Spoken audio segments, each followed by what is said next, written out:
Salut Chloé. Bonjour Lily. Alors, qu'est-ce qu'il faut savoir aujourd'hui? Eh bien avec les nouvelles rames, ça avance carrément. Pourtant, là, on dirait qu'elle rame un peu ta rame. Mais forcément, ça c'est le prototype que l'on peut tous voir à la fabrique du métro à Saint-Ouen. Mais aujourd'hui, en avant la pratique. Et pour ça, nous allons nous rendre au centre d'exploitation Champigny. Pour découvrir la toute première rame du Grand Paris Express? Elle vient juste d'arriver. Eh bah, allons-y. Première rame du Grand Paris Express. Première!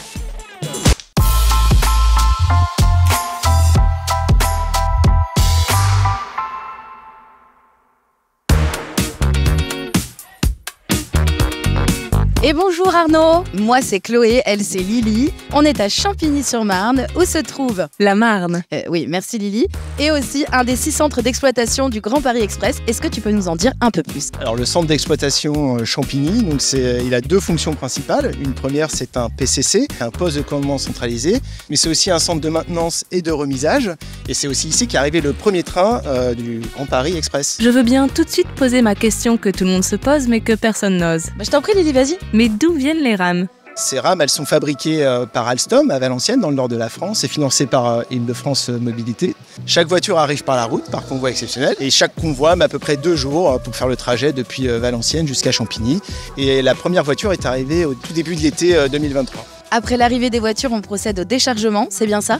Oui, c'est ça. Chaque voiture est déchargée par le transporteur sur sa voie. Et ensuite, que se passe-t-il? Alors, les voitures ne sont pas assemblées directement sur la voie de déchargement, parce que c'est une voie qui est posée à même le sol, mais elles sont transportées sur une voie surpotelée. C'est une voie qui est un peu en hauteur et qui permet un accès plus facile sous le train. On peut rester debout, donc c'est plus facile et donc c'est plus sécuritaire pour pouvoir assembler le train.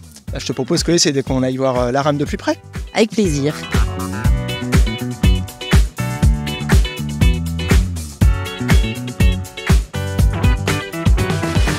Maintenant que les rames arrivent progressivement ici, vous allez faire des tests statiques.